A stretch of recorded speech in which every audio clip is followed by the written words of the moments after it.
This Well, conference welcome. I will guess, now be Austin, are you going to recorded. it's recording. Are you going to do an introduction to Believe, or you want me just to move forward? You can go ahead. Okay. So welcome today. Hopefully everybody can see the PowerPoint screen. That'll help us kind of go through the presentation. But this is regarding kind of small business structure, specifically forming LLCs and other legal considerations you might consider as you're forming your small business. Let's see. Disclaimer, as all attorneys always do, this isn't legal advice. It's just legal information. I'm not anybody here, not your attorney. Just because we're here, I'm not giving you specific advice. It's just general information. If you need more specific information, reach out to an attorney and they'll help you. So, business entity basics. Kind of the basic business entities are there's informal and there's formal. So you have the informal ones, which you don't have to go to the state to create. They can be just created just by you, or just starting up business with another person. One sole proprietorship, that's just an individual, and a partnership is a group of two or more individuals. Formal entities are corporations and limited liability companies. There's some others, but these are created by registering with the state, and you have to go through some other formal creation to create these business entities. So basic considerations as you're forming a business, you want to think about your ownership. That equals control. Who's going to control? You want to think about liability. It's protecting your individual assets as well as the business assets, and how you're going to be taxed. So the kind of the financial side of the business. We're going to go through each of those businesses real quick, just to kind of give everybody a kind of a rundown of what each of these businesses, kind of what they look like. So sole proprietorship, again, there's no formal organization. This is one owner. There's no limited liability, which means that you have unlimited liability for debts, for judgments, for anything that happens in that business, you are on the hook for as an individual. And the owner is also responsible for all tax consequences. So there's no taxation of the business, of the sole proprietorship. It all gets taxed at the owner level. Partnership. So this is where there's more than one owner. Again, it's informal. The bad thing about an informal partnership is that you have unlimited liability for the actions of all the partners.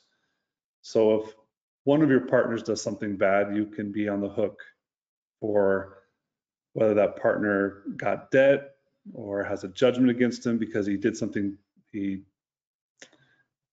as he was working for the partnership, he did something, committed fraud, did something illegal. You could be on the hook for their bad actions. The interesting thing is partnerships can be formed regardless of intent.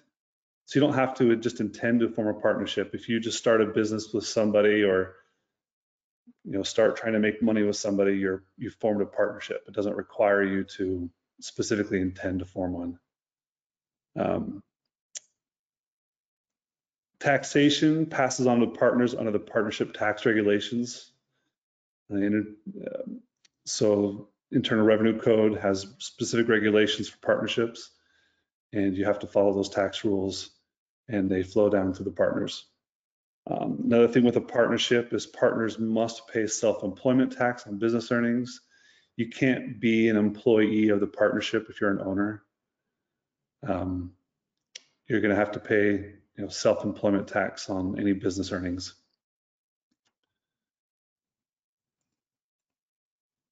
Move on to S corporations.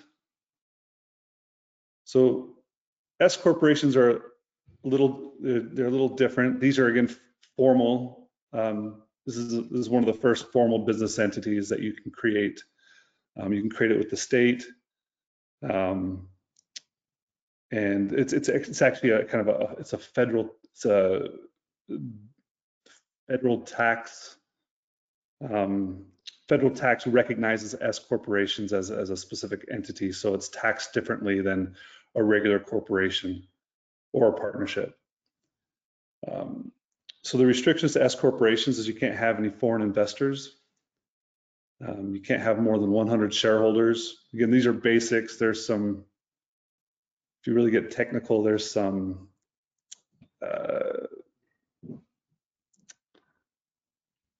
there's some, you might be able to have more than 100 shareholders, but just basically no more than 100 shareholders. A shareholder has to be an individual. It can't be a business, except in rare circumstances again. There's strict formalities, which means you have to hold shareholder meetings, you have to hold officer meetings. There's specific things that have to be done. And then you can only have one kind of stock. You can't have Class A or Class B. There can only just be one kind of stock. Benefits for an S corporation is that it's a flow-through taxation. So a lot of people, when you hear about just a regular corporation, you hear about double taxation. S corporations kind of can get rid of that. Another benefit is that owners can be employees. They must take a reasonable salary. And this, by being an employee, it may offer some tax savings on self-employment taxes. Also, S corporation moves into kind of the asset protection realm, where you're able to protect your individual assets by creating an S corporation and keeping the business assets separate from your personal assets. Hey, Kyle, I have a question on that. Yeah. It said that the owner must take a reasonable salary. Do they have to take a salary? Or if they take a salary, it has to be reasonable? Like is that not too low or not too big? Does that, do you see what I believe they have to take a salary. They have to take a salary. Okay. And that's just, and it has to be reasonable. I mean, there's wiggle room in what reasonable is, but again, they're trying to make sure that you're paying your taxes is what they're trying to do, because the money that flows through an S corporation, the income of the S corporation, the money that flows through doesn't get taxed for self-employment tax. And so what the government is trying to do is they're saying, hey, we're going to make you pay your FICA tax. We're going to make you pay your self-employment tax. So you got to give yourself a reasonable salary so that you're really getting taxed like everyone else is. Okay. Thanks. Corporation, you can have one or multiple shareholders. Ownership is based on shares. Again, there's liability protection, requires corporate formalities, again, kind of just like the S corporation does. And then there's this double taxation issue. What that means is that you're taxed, so the corporation is taxed on its income or its net income. And then the corporation can also give dividends out to its shareholders. Well, when you receive a dividend, you're also taxed on that dividend as a shareholder. And so that's what they mean by double taxation, is that you're getting taxed at the corporate level and at the shareholder level as a dividend, if dividends are sent out. So now we get to a limited liability company. This is kind of our main thing today that we wanted to kind of focus on, because this seems to be the most, especially for small businesses right now, seems to be a pretty popular business entity. The interesting thing with the LLC is there's no tax regime for an LLC from the IRS. The IRS doesn't recognize an LLC. What you can do with the IRS is you can elect a certain how you're taxed, and we'll go through that in a minute. But limited liability companies are great. It's very, very flexible with how many members you have. You can have different kinds of different classes of members. You know, unlike the S corporation that you can only have one class, you know, limited liability companies, you can create different classes of members. There's limited formalities, which means there's some yearly meetings that you don't have to hold. Of course, at the state level, there's still certain reports and stuff you have to give them, but it's more limited than an S corporation or a corporation. Here's the flexible taxation. Again, you can choose kind of how you're taxed. And limited liability companies also offer that that liability protection that a lot of people are interested in. Here's a form that kind of shows basically what for each of those different kind of companies, what's allowed, what the benefits are, and that kind of helps just kind of put in a form of what, you know, look to see what kind of business entity you're most interested in, rather, you know, based on what you want. Now, talk about LLCs for small businesses. This is kind of a roadmap to how to create your LLC. So first of all, you need to choose your state. Just because you live in Utah doesn't mean you have to form your LLC as a Utah LLC. We had a client today that wanted to form a Delaware LLC, even though they're one's in Utah and one's in Texas. So it's different states provide different benefits for LLCs and different rules, and so sometimes it's advantageous to choose a different state to form your LLC in. You need to choose a business name. You got all LLCs require a registered agent. That's the person who's going to be served if you're sued. And everybody has to have, so if you create a Delaware LLC, you have to have a registered agent in Delaware. So oftentimes that means you have to pay for a corporate agent or someone else to, you know, a business to receive your mail that has to be sent to the registered agent. The fourth thing is, we'll talk about this more in a minute too, is you have to prepare you don't have to prepare an operating agreement.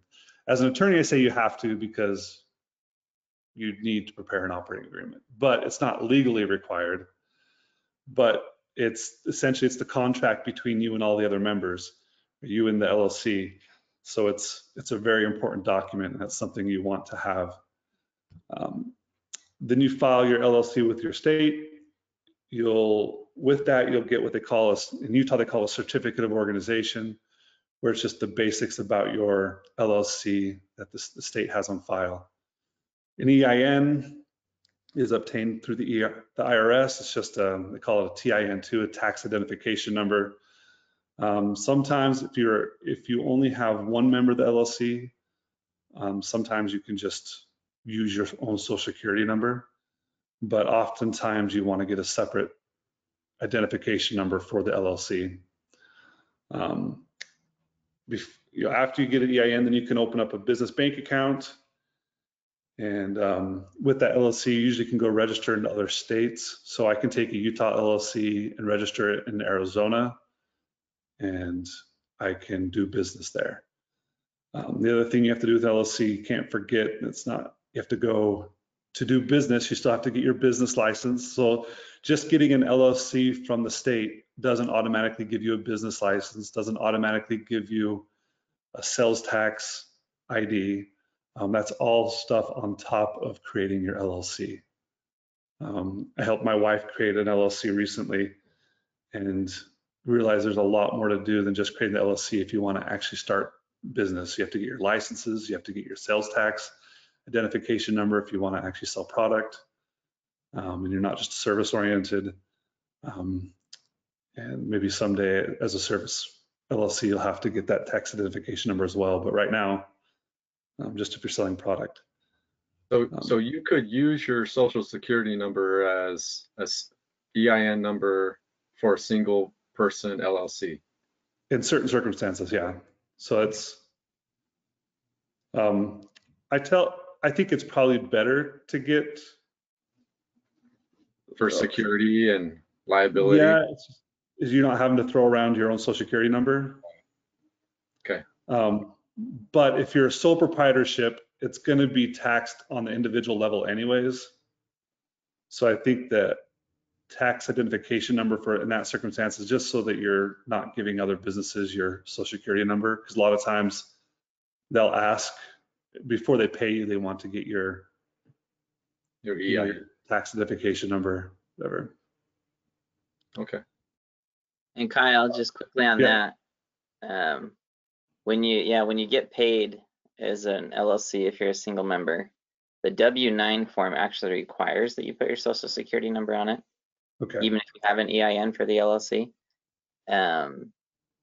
But what you do then, you can have an EIN for the LLC, but really the only time you use an EIN for a single member LLC is with banking. Otherwise, you do it with, what I did is I got an individual EIN, and then the IRS lets me put that on my sole proprietorship or my LLC that's a sole proprietorship instead of my social. So then everyone doesn't get my social, they use my personal one instead. Cool. Oh, that's interesting. Moving on to talking more about, thanks, Austin. And then moving on to talk about more about the operating agreements. Again, as an attorney, I say this is a must, especially when you have more than one member. What the operating agreement does is it structures the management, the financial, and the general functional decisions and operations of the LLC. But once it's signed, it's a binding contract. It also helps ensure, I think the biggest thing that an operating agreement does, especially when you have multiple members, is that it's clear on what basis you're operating this, why you're operating this LLC and what its purpose is, and what you've decided beforehand on how, how money is going to be distributed, how management is going to happen, how decisions are going to be made. It's really important to have that all decided up front. Now, if you decide as a group that you want to change that later on, you say, hey, this might be better to do it this way, then as members, you can change that. But it's really important up front to have that all this kind of decided beforehand so that it's clear what the expectations are. If you don't have those clear, a lot of times you run into hurt feelings, problems later on, lawsuits. You might run into lawsuits and hurt feelings anyways, but at least it's easier to deal with if you had everything clear to begin with. Not that I wouldn't try to have operating agreement, but how important is it for a single member LLC, would you say? I'd say it's important if you want to, if you're ever thinking about bringing on additional members. I think it's important just because you can have it already set there and you can just say, precedent. Hey, this is how the LLC is done. If you're really never planning on having another member, you might be able to do without it, but I would still, it shows, I think what the operating agreement does is it shows formality. So when you're protecting live assets, when you're, if you have to go to court or anything, it just shows that you kept to the formalities of LLC creation. And it's, even if you're a single member LLC, it may protect your individual assets more by showing that you've kept to the formalities of creation of an LLC. So, can you think of any other reasons, Austin, why you would have it as a single member? One of the reasons I do it, and it's untested in court to my knowledge, so I don't know for sure if it will work or not, but I say in there that if if a liability ever arises against the owner individually and they come foreclose on the LLC interests, then we put in there provisions about it being an involuntary transfer, and we restrict the voting rights of the involuntary transferee, the one that's taking it. And then I say in the operating agreement that to change the manager away from the original owner, you have to have that original owner's consent. And so what it does is it creates a hurdle that creditors then have to go through. They may be able to get that unwound in the end and undone if they foreclose on things. But asset protection is very much a strategy of putting lots of layers on the onion that people have to try and peel back. And so in that operating agreement, you can talk about some of those things, put some restrictions in there that can definitely create some roadblocks. And the goal with that is just to keep it out of court because it's too sticky, encourage people to settle and work out something rather than take all the assets in the business. Just I was going to say that with this LLC asset protection, it's all about layers. It's frustrating somebody and trying to, keep protection. Nothing is ever foolproof. So you put layers on there to just hopefully something keeps someone away. So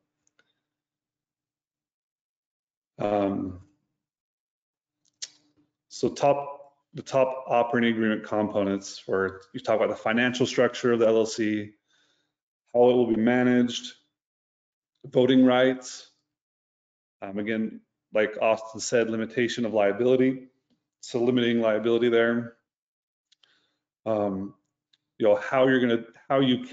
you can or how you transfer members' interests, how you're going to terminate or dissolve the company, and how you're going to resolve disputes. Those are kind of the basic things that you put in an operating agreement. You can throw some other things in there, but those kind of are the 7 basic things. Also, you can throw in there how you want to be taxed, so that can't be changed. And there's some other things, but those are the basics. So moving on to kind of the legal considerations that you want to think about as you form an LLC, start a business. Again, you want to think about liability issues. You want to think about relationship issues, right? Like with the other members, how you're going to resolve things, how you're going to vote. You want to think about tax issues. And then you also want to think about whether or not this is going to be kind of a one state business or whether or not you're going to move into other states. There'll be some legal considerations if you're going to move out of state or if you have members from out of state. So liability issues. So pros versus cons of multiple members. I think multiple members often really kind of provides a better asset protection, but what also comes with that is partnership taxation, other things that there's pros and cons of having multiple members, right? If you have other members, then you lose control.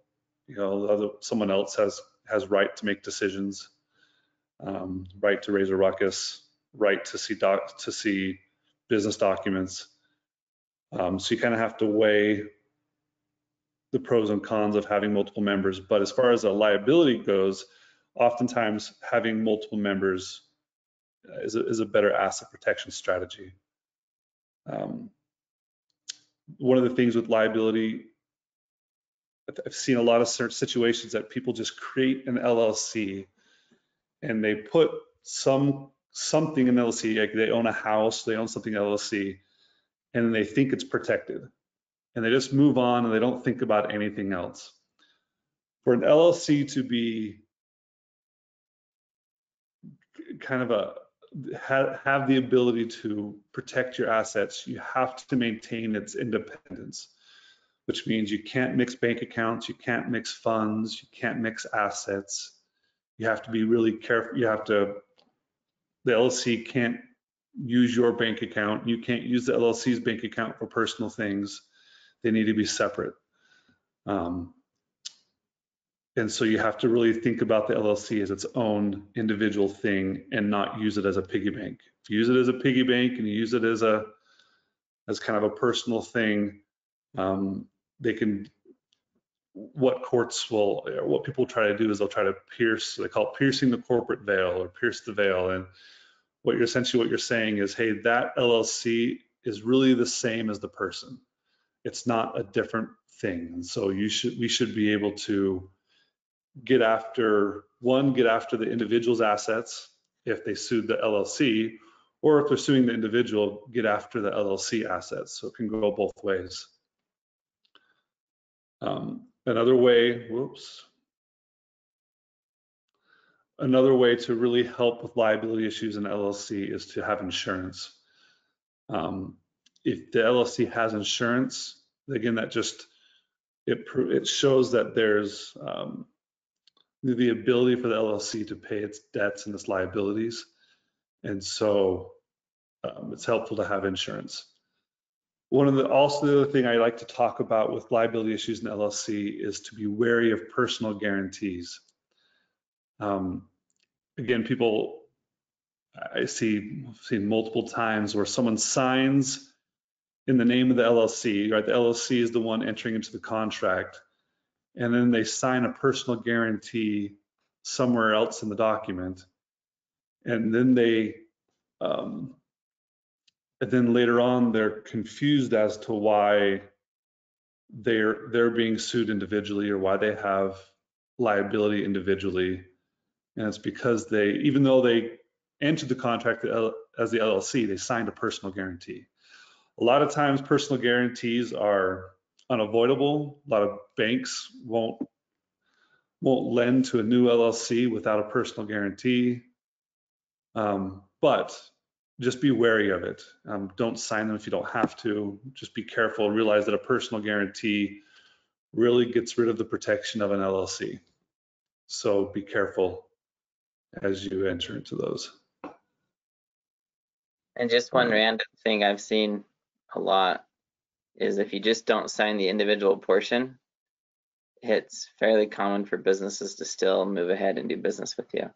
Yeah. Because the person that's tasked with taking the application back, they often don't understand why the different signatures are there. And so once there's one, they think it's good.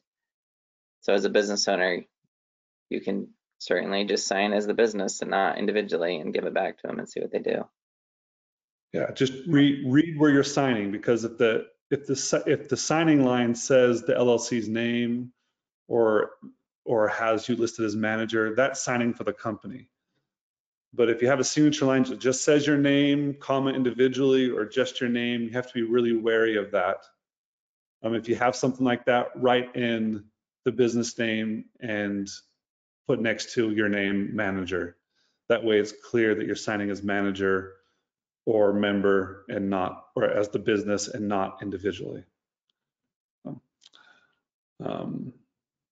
So member issues, things you have to determine is who's going to manage the business. LLCs can be manager managed or they can be member managed. Member managed means that just the members manage the business. That usually means that all the members manage the business. So if you have more than 2 or 3 members, it can get really messy if you're trying to do a member managed LLC.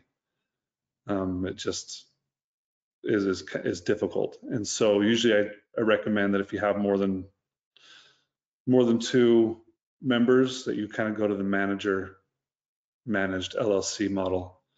And the manager doesn't, if you're under a manager managed LLC, the manager doesn't have to be a member. You can pay someone else to manage your business. It doesn't necessarily have to be a member or an owner of the business. Distributions. In the LLC world, distribution is the way that you get the profit or the income out of your LLC. And you have to decide how those distributions are going to be made. One of the things I see is a lot of times LLCs won't require distributions. And then if you have a profitable company and you're not individually very, very wealthy, you might have tax liabilities later on down the road, and the manager decides not to distribute money to you. You have to figure out a way to pay the taxes that you owe, because an LLC is a flow-through entity. So you're going to be taxed on your portion of that income.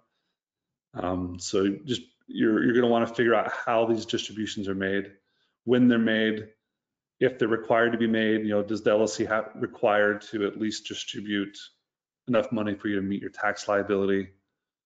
There's just considerations there. Capital contributions, you want to oftentimes figure out how everybody is contributing to the LLC, whether or not it's service, whether or not it's money, whether or not it's assets.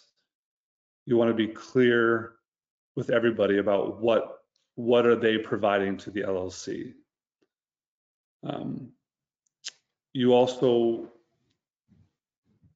in the legal world, we call it a buy-sell. But the other issue with membership is a lot of times when you have multiple members, somebody wants to sell, they want to retire, they don't want to be in the business anymore, or they die, or they get in an accident, become disabled.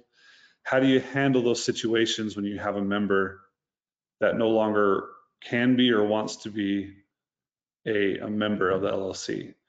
Are they allowed to just transfer their membership? Are they allowed to sell it?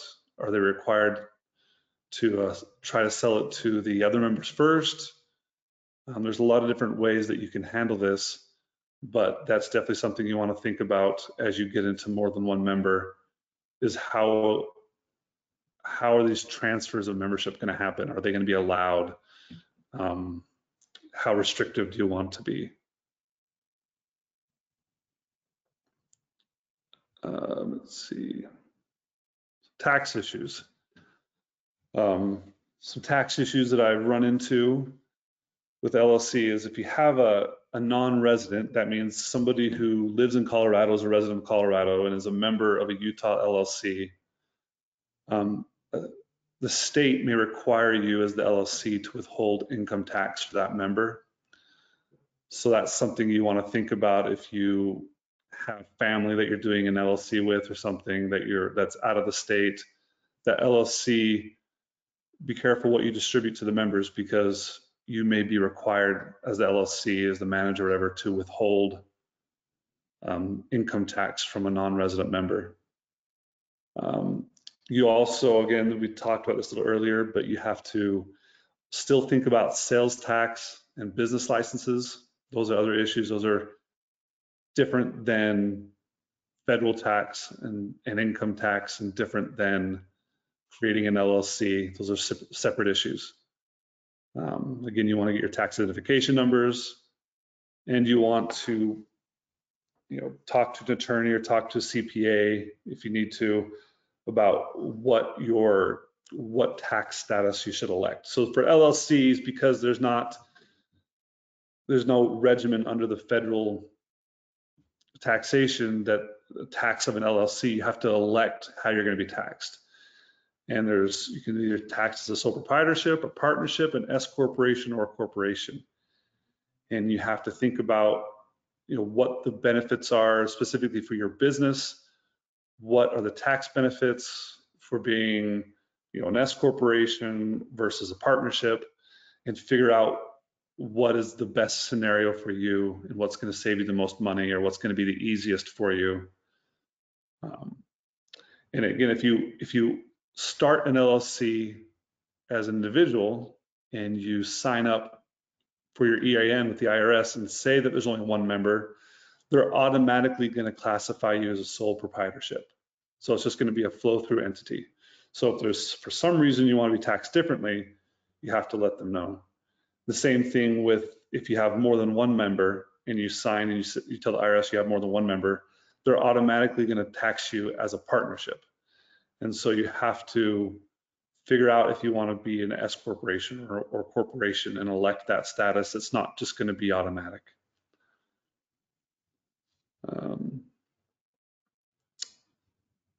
You're looking at when you start getting into different states, as an LLC, you still have to register in those states. You oftentimes you don't have to create another LLC, but you have to register as a foreign business, and in order to conduct business in another state.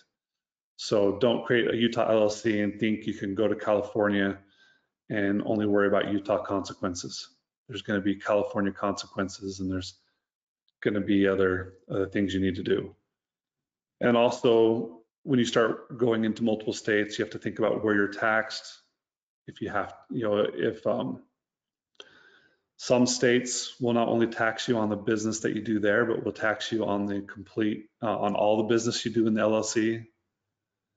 So you have to be, when you start going into different states, you have to start thinking about more about how am I being taxed? What taxes do I owe? Who's taxing me what? How am I being taxed on the state level? And that's essentially the kind of the basics that we want to go over. If there's any questions, I'd be happy to answer them.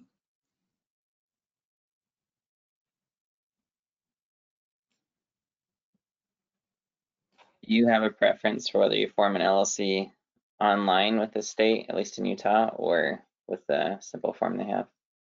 I prefer the simple form. I think Austin, you and I have talked about that a little bit, but it takes about, that's a good point, especially for people who are trying to do it themselves. If you go to Utah has a one-stop, they call it, and it's where you can go and fill out the LLC online, and they make it seem really great because they're like, oh, you're going to get your articles or your certificate of organization right away and do all this stuff. But it takes about, I'd say if you didn't know what you were doing, it'd probably take you a full hour. If you know what you're doing, it still takes you 15, 20 minutes.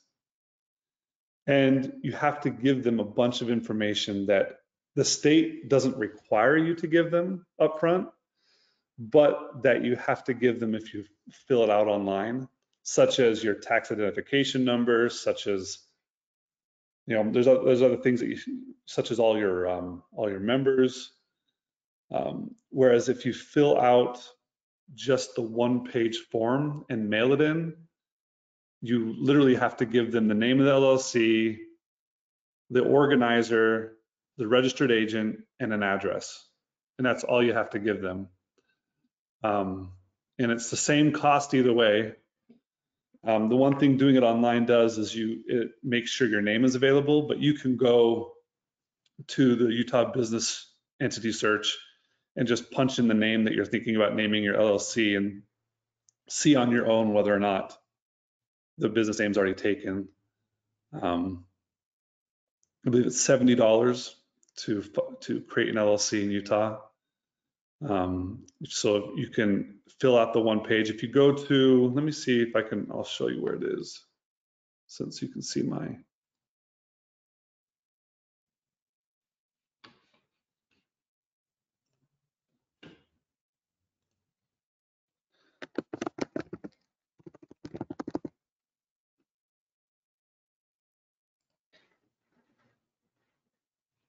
So here's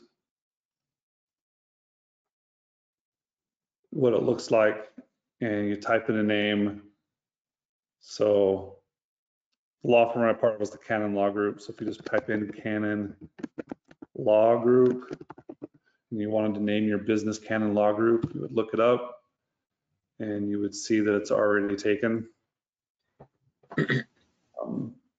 And you can do that with any business that you're trying to think of. And also, if you go to Utah Division of Corporations, and you go up here to business entities, limited liability company, domestic, and over here are all of the forms that you would need that you could mail in. So here's the certificate of organization. As you see, it's just one page, really basic. Whereas if you go to One Stop, not a smoke shop.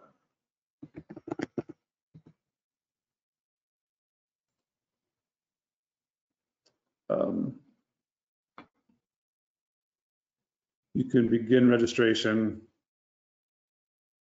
but it just takes, if you go through that, you realize it's a lot of information they ask for. I mean, a lot of information you don't have to give them that they ask for, that in order to do it online, you have to give them. So I prefer the one-page version. I think Austin prefers the one-page version as well. But maybe there's people out there that like to spend 25 minutes when it could take you 2 or 3, but I don't know. Kyle, for a single member LLC in Utah, would you list their position? Is it best to list their position as a manager or just leave it blank or just as a member? I would imagine manager. I would list it as a manager. That's how I always do it, because you have to, so I guess I'm wrong. You do have to provide, Utah changed at the beginning of this year that you do have to provide a member or a manager on that form.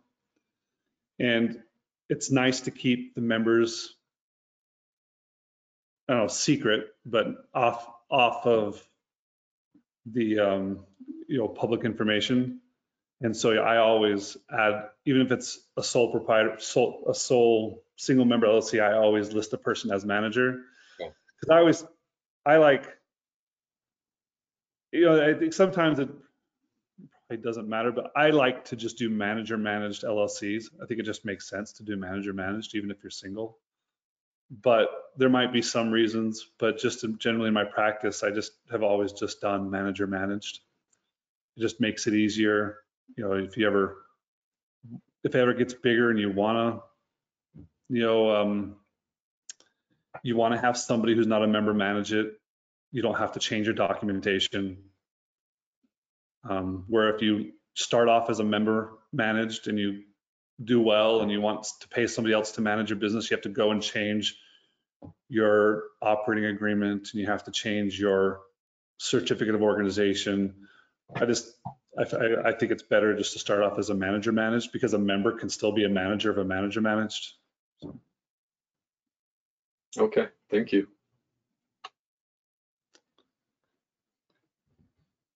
Any other questions? I'd be happy to send out this PowerPoint if people want it. I'll probably connect it. If you're a member of Believe, I'll probably connect it to our Believe kind of files. So, but if you want it, let me know. I have a question about the registered agent for people who want to register in a different state. Yeah. Does that agent need to be a resident of the state, like in your example of Delaware, or do you just need an address there? You just have to have an address, but you have to be, someone has to be available to receive paperwork. So you can't just, lease out a small room or lease out, a lot of the, what's popular right now is a lot of people don't want to have shared office space. So they'll lease out a little desk, but they'll never be there. It's just, they'll only be there when they need to be there, a couple times a month. That's not okay. You have to have somebody who's there during regular business hours and in order to accept lawsuits or other paperwork from the state. And so you have to have somebody, well, I don't know if they have to be a resident, they have to have an address with business hours between 8 and 5 that you can serve.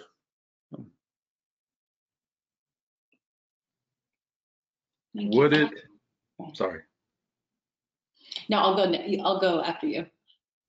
Would it be good for those that are registering an LLC within their own state to not be their own registered agent? Because your own address, say it's your home address, because they usually require their home address, right? Yeah, it doesn't require a home address. If you have a business address, you could use your business address.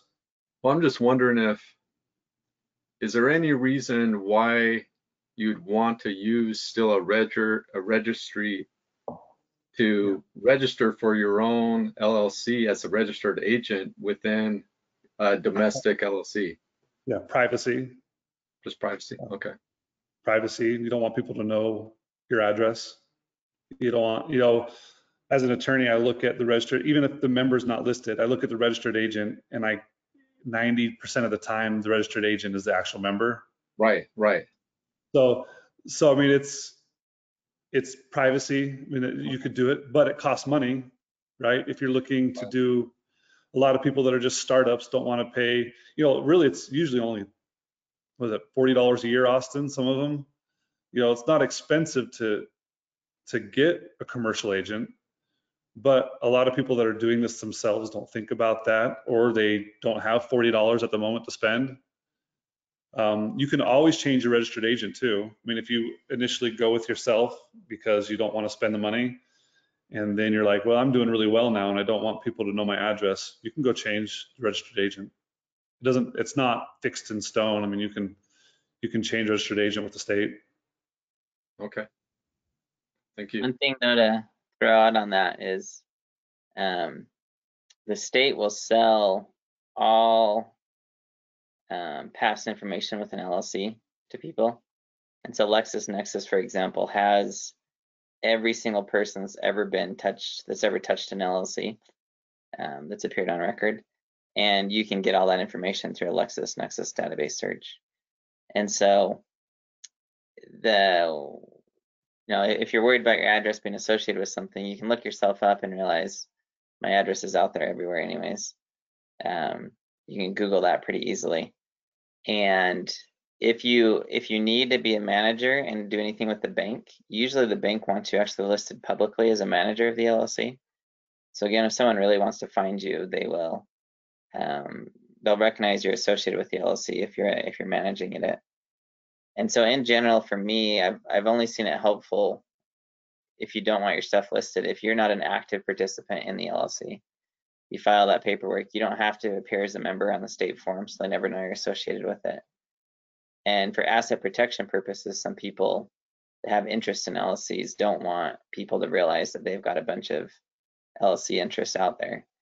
And so they will do that. But otherwise, if you're an active participant in the LLC, you're almost always tied to it through some public record that's going to be accessible for someone that wants to find it.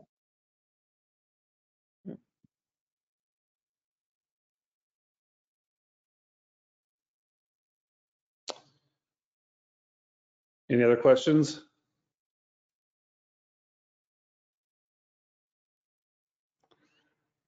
If not, then I'm open. My email address is kyle@canonlawgroup.com. So if you have any questions about the presentation today or anything, or any other questions, feel free to email me and let me know, and I'll get back to you. Thank you, Kyle. Yep. Really helped. Thanks, Kyle. Yep. Thank you. Anything else you want to go over, Austin? Is that it? No, I think that's good. Thank you. See you.